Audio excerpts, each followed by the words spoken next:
What the fuck? Ah, get it off! Get it off! Get this freaking thing off me!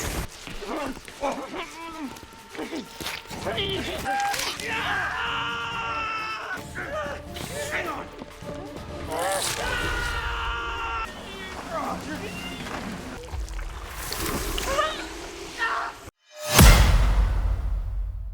दोस्तों आज हम देखने वाले हैं एक ऐसी कहानी को जिसमें कुछ अजीब से खतरनाक क्रिएचर एक शहर पर हमला कर देते हैं। अब वहाँ के लोग कैसे अपनी जान बचाते हैं और क्या वो अपनी जान बचा पाएंगे या नहीं, आइए देखते हैं। तो कहानी की शुरुआत में हमें एक फैमिली दिखाई जाती है। उसमें आदमी का नाम डेविड होता है, उसकी एक वाइफ और उसका एक बेटा भी होता है। एक दिन शाम को उन्हें फील होता है कि बाहर मौसम में कुछ खतरनाक चेंजेस हो रहे हैं और जब वो अपनी विंडो से बाहर देखते हैं तो उन्हें पता चलता है कि बाहर बहुत तेज तूफान आ रहा है। ये देखकर वो काफी डर जाते हैं। उन्हें लगता है कि कहीं ये तूफान और भी ज्यादा ना बढ़ जाए, इसलिए वो टाइम रहते अपने घर के बेसमेंट में चले जाते हैं ताकि वो वहाँ पर सेफ रह सकें। और जब वो सुबह उठकर देखते हैं तो घर के बाहर चारों तरफ तबाही मची पड़ी थी। तूफान ने बहुत सारी चीजें बर्बाद कर दी थी। तभी उनका ध्यान एक धुएं की तरफ जाता है जो कि काफी ज्यादा बड़ा था। अब ये देखकर वो लोग सरप्राइज हो जाते हैं क्योंकि उस एरिया में इतनी ज्यादा धुंध पहली बार दिखाई दे रही थी। डेविड के नेबर का घर और गाड़ी तबाह हो गए थे, इसलिए वो डेविड से रिक्वेस्ट करते हैं कि वो उन्हें अपनी गाड़ी में अपने साथ ले चले।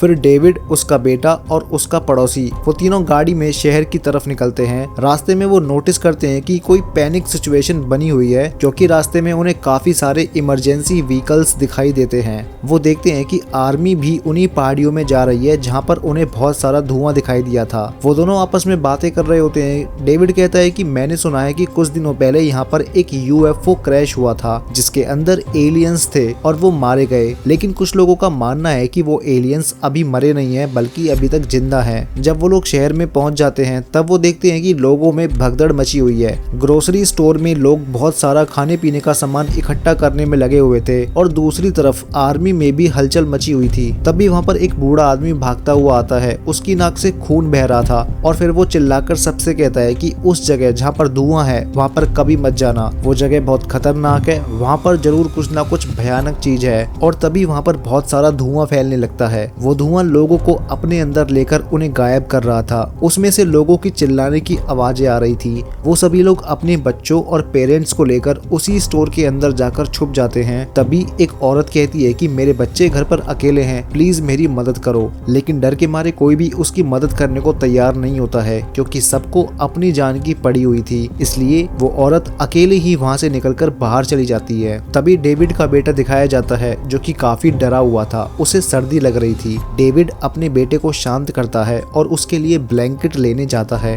डेविड देखता है कि वहाँ पर किसी चीज के अंदर से धुआं निकल रहा है। वो वहाँ पर लगे हुए उस जनरेटर को ऑफ कर देता है और तभी उसे एहसास होता है जैसे उसके पीछे कोई है और वो उसे देख रहा है। इसलिए वो जल्दी से वहाँ से भाग जाता है। अंदर सभी लोग आपस में बातें कर रहे होते हैं कि किसी ने जनरेटर को ऑफ कर दिया है, इसलिए हमें जाकर उसे ऑन करना होगा। लेकिन डेविड उन्हें ऐसा करने से रोकता है। वो उन्हें बताता है कि वहाँ पर कोई खतरनाक चीज है, लेकिन वो लोग उसकी बातों पर ध्यान नहीं देते हैं। स्टोर का एक एम्प्लॉय देखता है कि जनरेटर में कुछ प्रॉब्लम है जिसे अंदर से नहीं बल्कि बाहर जाकर सॉल्व करना पड़ेगा। उनमें से एक वर्कर कहता है कि मैं बाहर जाकर इसे ठीक कर दूंगा, मुझे इन चीजों से कोई डर नहीं लगता और मैं इन चीजों में बिल्कुल बिलीव नहीं करता हूँ। वो धीरे धीरे शटर को ऊपर करने लगता है ताकि वो बाहर जा सके और तभी वो देखता है कि बाहर तो बहुत सारा धुआं फैला हुआ है और तभी उस धुएं में से किसी जानवर या किसी क्रिएचर का हाथ बाहर आता है और वहाँ खड़े एक लड़के की टांग को पकड़कर उसे अपनी तरफ खींचने लगता है। डेविड उस लड़के को पकड़कर उसकी जान बचाने की पूरी कोशिश करता है, लेकिन वो ऑक्टोपस जैसा दिखने वाला अजीब सा क्रिएचर उस लड़के को अपने साथ खींच लेता है और डेविड कुछ भी नहीं कर पाता है। हालांकि वो उस क्रिएचर के एक हाथ का छोटा सा हिस्सा काट देता है। डेविड अंदर जाकर सभी लोगों को इस बारे में बताता है, लेकिन लोग उल्टा उसे डांटने लगते हैं और कहते हैं कि तुम फालतू की अफवाह मत उड़ाओ। फिर डेविड उनमें से एक आदमी को अपने साथ उसी जगह पर लेकर आता है जहां उसने उस क्रिएचर के हाथ के हिस्से को काट के रखा हुआ था। जैसे ही उस कटे हुए हिस्से को टच किया जाता है तो उसमें कुछ हलचल होना शुरू हो जाती है और तभी उस कटे हुए हिस्से में से कुछ लिक्विड निकलकर बाहर जा रहा था। ऐसा लग रहा था कि वो लिक्विड बाहर निकलकर वापस उसी क्रिएचर की बॉडी में चला जाएगा। ये देखकर वो आदमी काफी काफी डर जाता है और उसे कहता है कि तुम सही बोल रहे थे।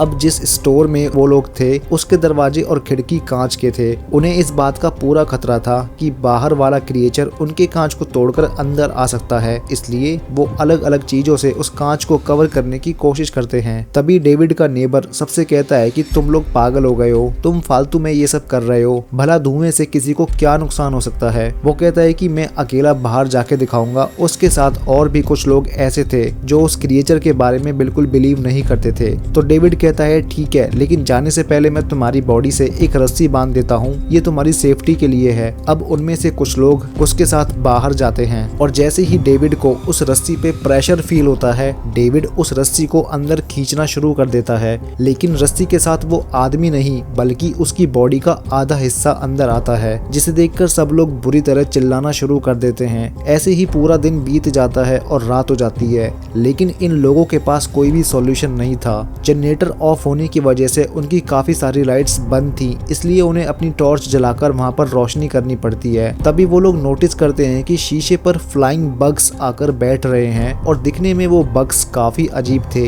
इतना ही नहीं, उन बग्स को खाने के लिए कुछ बड़े से क्रिएचर उनके पीछे आ रहे थे। ऐसे अजीब से उड़ने वाले क्रिएचर पहले कभी किसी ने नहीं देखे थे। वो लोग नोटिस करते हैं कि लाइट की वजह से वो छोटे बग्स उड़कर उनके शीशे पर बैठ रहे हैं। जनरेटर भले ही ऑफ था, लेकिन सारी लाइट्स को परमानेंट बंद करना इम्पॉसिबल था और तभी एक क्रिएचर उन बग्स को खाते खाते वहाँ की एक विंडो को तोड़ देता है, जिससे काफी सारे क्रिएचर्स भी अंदर आकर लोगों को मारना शुरू कर देते हैं। दिखने में ये क्रिएचर्स काफी ज्यादा खूंखार थे। फिर हम एक लड़के को देखते हैं जो उन क्रिएचर्स को आग से जलाने वाला था, लेकिन गलती से वो खुद को ही आग लगा लेता है। तभी हम एक औरत को देखते हैं जिसके ऊपर वो छोटा सा क्रिएचर आके बैठ जाता है। वो औरत भगवान से प्रार्थना करने लगती है और वो क्रिएचर उस औरत को कोई नुकसान पहुंचाए बिना वहां से उड़ जाता है। बाकी के लोगों को लगता है कि ये औरत एक प्योर सोल है, इसका जरूर भगवान से कोई रिश्ता है और ये औरत जरूर कुछ जानती है। उन फ्लाइंग क्रिएचर्स ने काफी सारे लोगों को जख्मी कर दिया था। डेविड सबसे कहता है कि हमें मेडिकल स्टोर से दवाइयाँ लानी होंगी ताकि हम उन लोगों का ट्रीटमेंट कर सकें। डेविड कुछ लोगों के साथ उस स्टोर के मेडिकल सेक्शन में पहुंचता है। वो देखता है कि एक सिक्योरिटी गार्ड एक मकड़ी के जाले में फंसा हुआ है। ये चीज काफी वियर्ड थी क्योंकि उस आदमी की हालत काफी ज्यादा खराब हो चुकी थी। वो सिक्योरिटी गार्ड उनसे कहता है कि तुम लोग तुरंत यहाँ से चले जाओ वरना बहुत बड़ी समस्या खड़ी हो जाएगी। तभी वो आदमी फट जाता है और उसके अंदर से बहुत सारी मकड़ियां बाहर निकलने लगती हैं और कुछ बड़ी मकड़ियां उन लोगों पर अपना जाल फेंकने लगती हैं। एक मकड़ी एक आदमी के पैर पर अपना जाल फेंक देती है। उसके जाल में कुछ खतरनाक केमिकल होता है जिसकी वजह से उस आदमी का पैर जलने लगता है और उसे दर्द होता है, जिसकी वजह से वो बुरी तरह चिल्लाने लगता है और थोड़ी देर में ही वो आदमी मर जाता है। तभी एक और मकड़ी वहाँ खड़े आदमी के मुंह पे जाल फेंक देती है और वो भी मारा जाता है। ये देखकर बाकी के लोग तुरंत वहाँ से भाग जाते हैं। उसी स्टोर में एक आर्मी ऑफिसर भी था जो कि उन्हीं पहाड़ियों पर ड्यूटी देकर आया था जहाँ से वो धुआं निकलना शुरू हुआ था। तो डेविड उससे पूछना शुरू करता है कि